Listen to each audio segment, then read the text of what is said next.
Hello friends, welcome to SK learning point.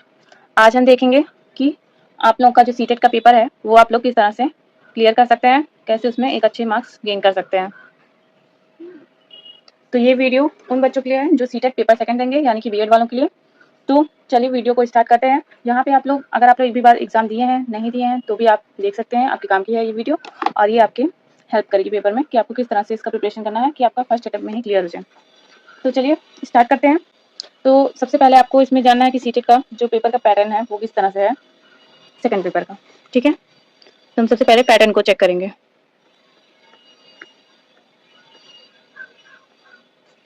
तो यहाँ हम लोग सेकंड पेपर की बात कर रहे हैं। ठीक है, सेकंड पेपर में आप लोगों का सबसे पहले सीडीपी होता है। ठीक है, चाइल्ड डेवलपमेंट एंड पेडागोजी, जो कि आप लोगों का 30 मार्क्स का होता है,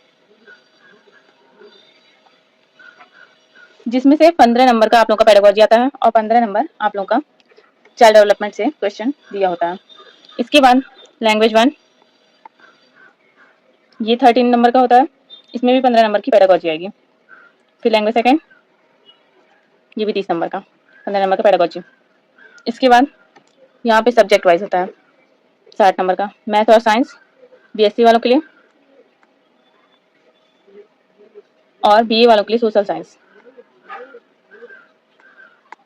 इसमें भी आप लोगों को 20 नंबर की पेडागोजी देखने को मिल जाएगी और 40 नंबर का जो होता है वो आपका क्वेश्चन होता है। तो ये टोटल हो गया 60 नंबर का। ठीक है, ये टोटल जो है टोटल मार्क्स 60 नंबर के होते हैं इसमें। तो यहाँ पे 90 और 60 मिला के ये टोटल हो जाता है 150 नंबर का आप लोगों का बनता है पेपर। 1 नंबर का एक क्वेश्चन। ठीक है, 1 नंबर एक क्वेश्चन का। ठीक है, अगर आप इसको गलत करते हैं तो इसमें कोई भी नेगेटिव मार्किंग नहीं होगा। सबसे पहले तो सबसे अच्छी बात यही है, इसमें कोई भी नेगेटिव मार्किंग नहीं है। अब ये हो गया। इसके बाद आप देख सकते हैं इसमें पेडागोजी वाला सेक्शन ज्यादा है, 15 नंबर यहाँ पूछा जा रहा है, 20 नंबर यहाँ पूछा जा रहा है, तो काफी ज्यादा पेडागोजी हो गया। तो पेडागोजी मतलब आप लोगों को समझ के उस क्वेश्चन का आंसर देना होता है और पेडागोजी अलग से पढ़ाई भी जाती है, तो आप उसे भी पढ़ सकते हैं। सबसे पहले तो जो बच्चे एक बार एग्जाम दे चुके हैं वो, और जो बच्चे एक भी बार एग्जाम नहीं दिए वो भी, दोनों लोग सबसे पहले आप लोग अपने मन को तैयार करिए कि ये कोई भी बहुत ज़्यादा कठिन एग्जाम नहीं है। ठीक है, कोई भी एग्जाम बहुत ज़्यादा कठिन नहीं होता है। सबसे कठिन एग्जाम जो होता है वो अपने आपके जीवन का ही एग्जाम है। ठीक है, वो तो आप लोग दे ही रहे हैं, दे रहे हैं ना, सब लोग दे रहे हैं वो एग्जाम। तो कोई भी एग्जाम बहुत ज़्यादा कठिन नहीं है, बशर्ते आपको सही से पढ़ना होता है, सही स्ट्रेटेजी से आपको उसे क्लियर करना होगा, तभी आपका हो पाएगा जब आप सही से पढ़ेंगे। अब जो बच्चे एक बार उसको एग्जाम को देने के लिए पढ़ चुके हैं, उन लोग ऐसा करें कि सबसे पहले देखें कि कहाँ कमी रह गई है आप लोग में। ठीक है, कि क्या चीज़ आप सही से नहीं पढ़े थे, क्यों आपका नहीं हो पाया है इस बार, तो आप लोग उस पर ध्यान दीजिए। और जो फर्स्ट टाइम देने जा रहे हैं उन लोग इस पे ध्यान दें कि उन लोग को पढ़ना कहाँ से है, क्या करना है। ठीक है, अपना एक स्ट्रेटजी बनाइए। सबसे पहले तो इसका आप लोग सिलेबस देख लीजिए, पेपर पैटर्न देख लीजिए आप लोग। इसके बाद इसमें सिलेबस का ध्यान दीजिए कि इसमें सिलेबस क्या है। ठीक है, सीडीपी में आप लोग को क्या क्या पढ़ना है, लैंग्वेज 1 जो भी आप लेंगे, लैंग्वेज 1 में आप लोग को हिंदी या इंग्लिश इस तरह से ले सकते हैं। ठीक है, ये आप लोग को खुद ही डिसाइड करना है कि आप लोग का कौन सा लिस्ट मतलब ज़्यादा सही है। आप चाहे तो एक पेपर भी प्रीवियस ईयर देख सकते हैं उठा करके, आप कौन सा ज़्यादा सही रहेगा वो आप खुद से डिसाइड करिए। ठीक है, क्योंकि आपको कितना आ रहा है किस सब्जेक्ट में। ठीक है, आपको संस्कृत ज़्यादा अच्छा है, आपका हिंदी ज़्यादा अच्छा है या इंग्लिश ज़्यादा अच्छा है, वो आप खुद ही डिसाइड कर सकते हैं, वो आपको कोई और नहीं बता सकता है। ठीक है, लेकिन जो मैंने पेपर दिया था उसमें मैंने लैंग्वेज 1 में हिंदी दिया था, क्योंकि वो मुझे ज़्यादा सही लग रहा था कि मैं कर लूँगी, और लैंग्वेज 2 में इंग्लिश लिया था। ये दोनों का कॉम्बिनेशन मुझे ठीक लगा अपने लिए, तो ये मैंने लिया हुआ था। फिर उसके बाद आपको देखना है कि सिलेबस, यानी कि आपको पढ़ना क्या क्या है। सबसे पहले आप लोग जाके सिलेबस चेक करिए। ठीक है, सिलेबस का एक आप लोग ले सकते हैं, मतलब डाउनलोड कर लीजिए उसको कहीं से।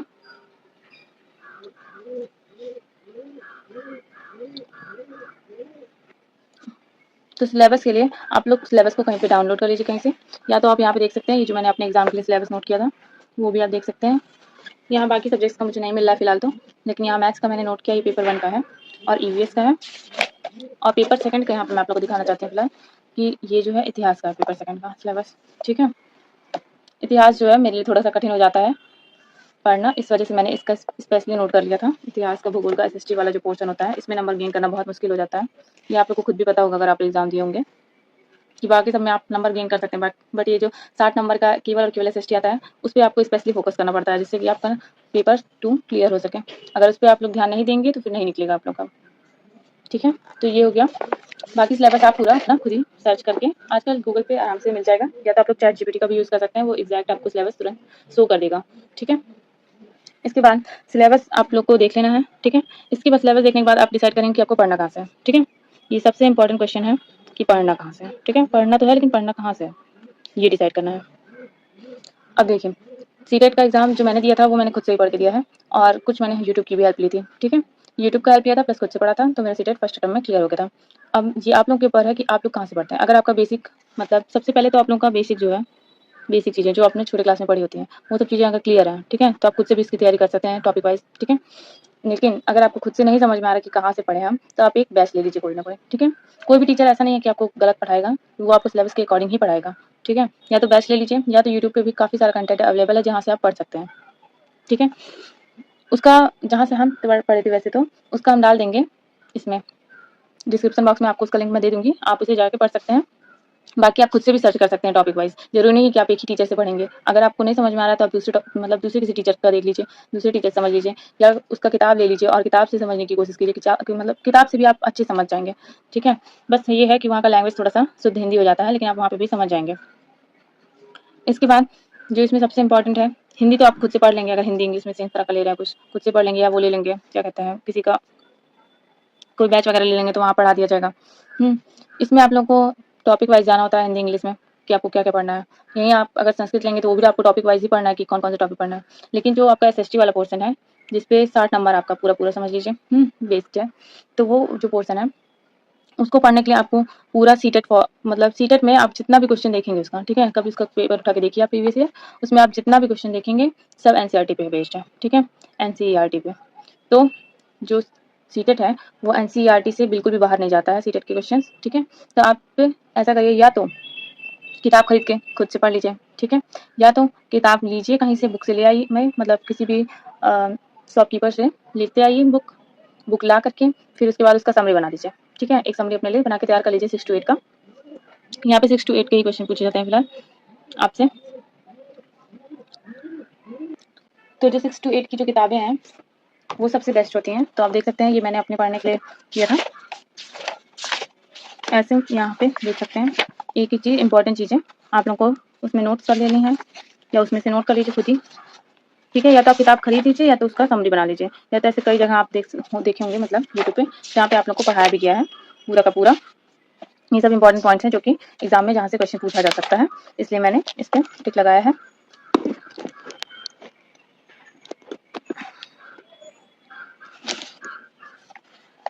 तो ये आप देख सकते हैं भीम बेट का, जिससे अक्सर क्वेश्चन पूछा जाता है। इसी तरह से मैथ का भी जो इसमें ज़्यादा इंपॉर्टेंट था वहाँ पे मैंने टिक लगाया हुआ है। इस तरह से पूरे बुक में मैंने पढ़ा है और उसके बाद ही अपना एग्जाम क्लियर किया है।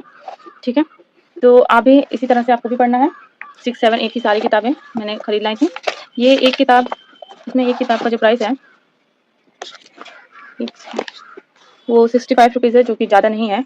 आप 65 रुपये स्पेंड कर सकते हैं अपने पढ़ने के लिए। तो या तो आप किताब ले लीजिए, उससे पढ़ लीजिए। ठीक है, आपसे पूछा तो एनसीईआरटी का ही क्वेश्चन जाएगा। ठीक है, या तो आप किसी यूट्यूबर का देख लीजिए वीडियो, जहाँ पे उसने पूरा पढ़ाया हो, जो भी इंपॉर्टेंट पॉइंट्स आपको बताए हों, आप उसका नोट्स बना लीजिए, या नोट्स मिलते भी हैं, आप वहाँ से भी पढ़ सकते हैं। या तो अगर आपको कुछ भी नहीं समझ में आया तो डायरेक्ट एक बैच लीजिए, बैच में जो पढ़ाया जा रहा है उसका नोट्स बनाइए और नोट्स बना करके उसको आप पढ़ लीजिए।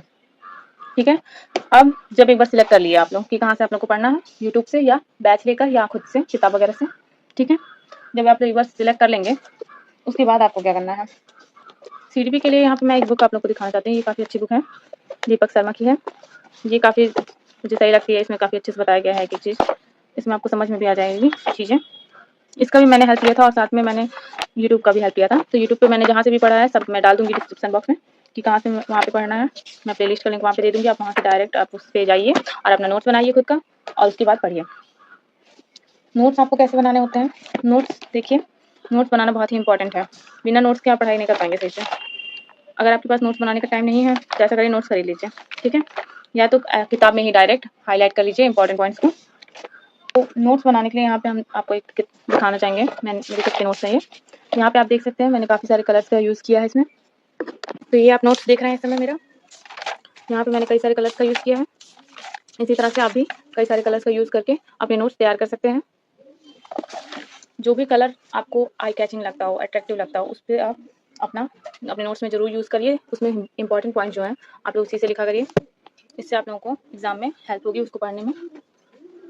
अब ये वाली बात आपने सुनी ही होगी कि read 1 book 10 time rather than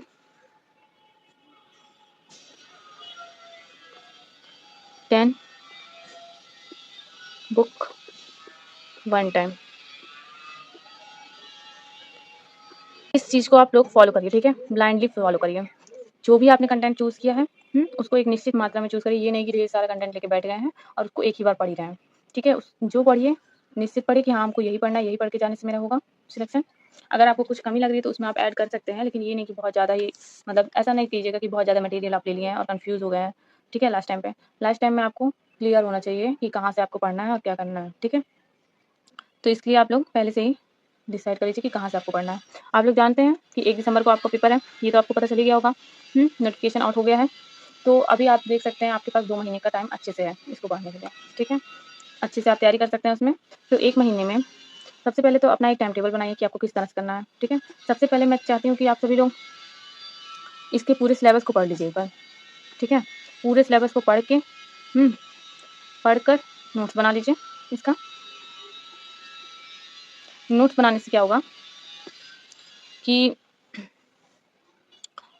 आपको कोई भी मतलब प्रॉब्लम नहीं होगी लास्ट टाइम में कि आपको कहाँ से पढ़ना है, क्या करना है, ठीक है? ये सब पहले से ही डिसाइड हो जाएगा आपका।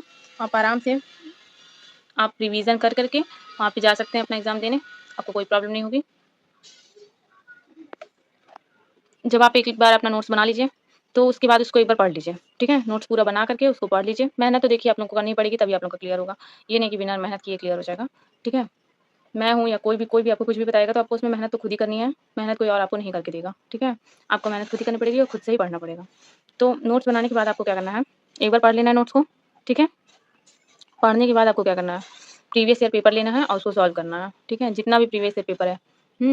सबसे पहले आप लोग जैसे जून में जो हुआ था वहाँ से स्टार्ट कीजिएगा, ठीक है? पीछे से ही लास्ट से ही स्टार्ट कीजिएगा कि पेपर देना स्टार्ट कीजिए वहाँ से। फिर उसके बाद सारे पेपर्स को एक-एक करके सॉल्व करिए। डेली 1 पेपर, 2 पेपर इस तरह से सॉल्व करेंगे तो आपको प्रैक्टिस हो जाएगा और वहाँ पे टाइम मैनेजमेंट भी आ जाएगा आपको कि कैसे आपको इतने सारे क्वेश्चन को एक साथ मतलब लगातार डील करना है, ठीक है? उसके साथ कैसे आपको सही से एग्ज़ाम देना है, ठीक है?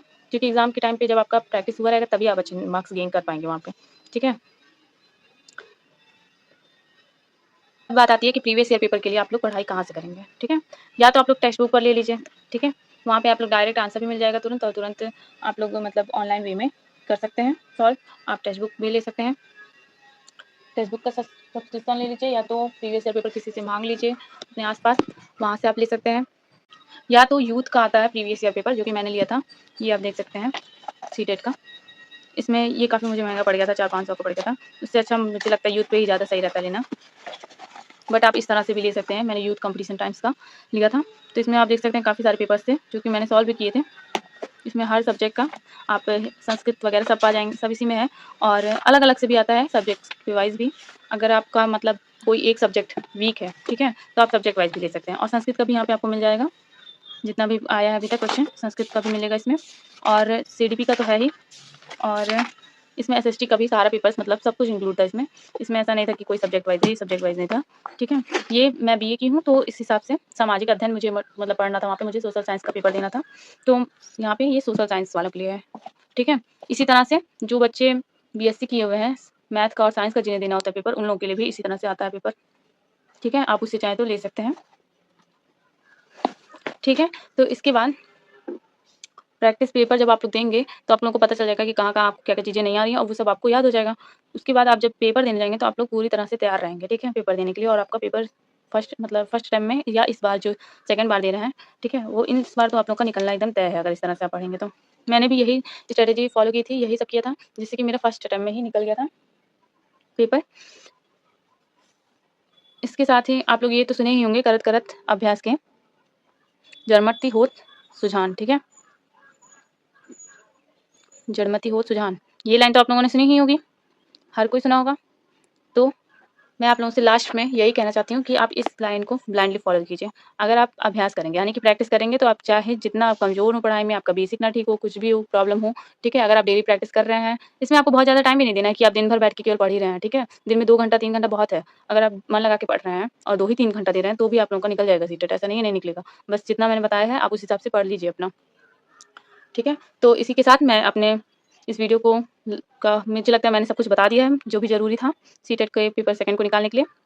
अगर इसके अलावा आपका कोई भी क्वेश्चन हो, कोई क्वेरी हो तो आप मुझसे पूछ सकते हैं कमेंट बॉक्स में, मैं आप लोगों का रिप्लाई ज़रूर दूँगी। इसके साथ ही आप लोग अच्छे से प्रैक्टिस करिए, अच्छे से तैयारी कीजिए अपने। मैं चाहती हूँ कि इस बार आप लोग का निकल जाए, जो भी बच्चे परेशान हैं इसके लिए बिल्कुल भी परेशान ना हो, ये निकल जाएगा। बहुत कोई कठिन पेपर नहीं है। अभी आप लोगों को मैंने बताया कि सबसे ज़्यादा जो कठिन होता है वो हम लोग का लाइफ़ का ही एग्ज़ाम होता है, ठीक है? इसके अलावा और कोई एग्ज़ाम ऐसा नहीं है कि आपका बहुत कठिन है। बस एक सिलेबस ही तो पढ़ के जाना है, जो सिलेबस है वही पढ़ लीजिए और उसको प्रैक्टिस करके और फिर एग्ज़ाम दे देना है बस, इतना ही करना है। और इस बार नहीं भी होगा तो भी नेक्स्ट टाइम आप लोग के पास चांस है, ठीक है? इसलिए बहुत ज़्यादा टेंशन नहीं लेके जाना वहाँ पेपर देने के लिए। ज़्यादा टेंशन से क्या होता है चीज़ें भूल जाती हैं, जो हमें आता है वो भी कन्फ्यूज़ हो जाएँगे या तो आप उसमें भूल जाएँगे, ठीक है? यही दोनों में से एक होगा, ठीक है? तो ऐसा करिएगा कि अच्छे से प्रैक्टिस कर लीजिएगा और डरिएगा बिल्कुल भी, मतलब बिल्कुल भी मत डरिएगा, क्योंकि उसमें डरना किस बात का है? निकलेगा, निकलेगा, नहीं निकलेगा फिर से ट्राई करेंगे बस, इससे आगे और मत डरिए कुछ भी, ठीक है? और मैं आप लोगों से एक चीज़ कहना चाहती हूँ कि जब आप लोग अपना प्रैक्टिस सेट सॉल्व कीजिएगा, प्रीवियस ईयर पेपर, ठीक है? जब प्रैक्टिस करिएगा, तो उस टाइम एक चीज़ ध्यान दीजिएगा कि एक क्वेश्चन आपके पास एक बार आया, आप उसका आंसर नहीं दे पाए, ठीक है? आपको उसका आंसर नहीं समझ में आ रहा था। लेकिन जब वो क्वेश्चन दोबारा आया आपके सामने, तो ऐसा नहीं होना चाहिए कि आपको आंसर ना आए, ठीक है? इतना ध्यान से पढ़ना है उसको कि दोबारा अगर वो क्वेश्चन आपसे मिल रहा है कहीं भी एग्ज़ाम में किसी या मतलब दोबारा प्रैक्टिस देते टाइम ही, तो आपको उसका आंसर आए, ठीक है? बहुत बच्चे क्या करते हैं, बस देखते चले जाते हैं आंसर क्या है आंसर बस।